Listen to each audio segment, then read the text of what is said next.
mistake. Come home, brother, all is forgiven.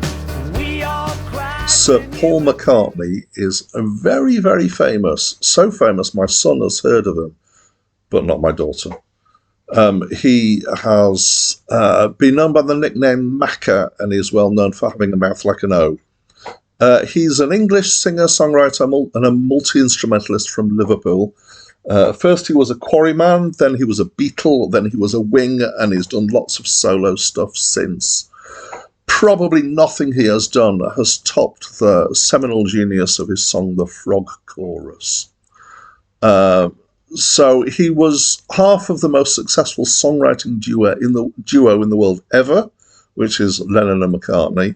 He is the UK's wealthiest musician, and he has loads and loads of honours of various kinds, including a knighthood, a couple of honorary doctorates, and all that sort of thing. Hi, my name is Dan. So this was the 13th solo album by Paul McCartney, and it was released in 2005. And I have to say, with the kind of money that he's got, he wasn't doing it because he was desperate for the money. So obviously he was doing it for the love of it. So I have come across this album before. I'm a member of an Album of the Week club, where every week somebody nominates an album for everybody to listen to and comment on. And a little while ago, this album was nominated as Album of the Week. So I have heard it before, but I probably wouldn't have done if it wasn't for that. And it's definitely singer-songwriter stuff. So most of the instruments are being played by Paul here, and there's quite a variety in feels and the instruments that are being used. Generally, I'd categorise this as light pop rock, but I think in my head the category singer-songwriter sums it up best of all, which tends to be quite varied. And I'm well up for this sort of thing, making it through these days. There was a great deal of it in the 70s, and it kind of died out in the 80s, and it's been a bit of a shame that there's not enough of this around anymore.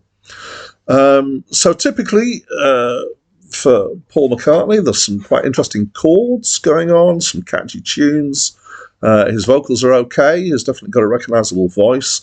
There's occasional cracks in his voice as he's getting a bit older. This is not a bad thing. It gives a feel of a bit of vulnerability in there.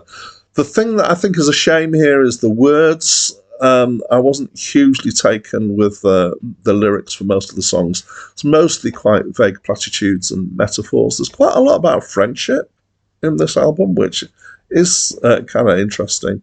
My favourite track here was a track called English Tea, which is about Englishness and stuff, and that kind of worked better for me, but I liked it musically as well, particularly. So, that's what I think. Do you know this album? Or are you encountering it for the first time? I'd love to know what your thoughts are. Please let me know in the comments below. That's it from me for now. Would you care to sit with me for a cup of English tea? Very twee, very me, any sunny morning. What a pleasure it would be, chatting so delightfully. Nanny bakes fairy cakes every Sunday morning.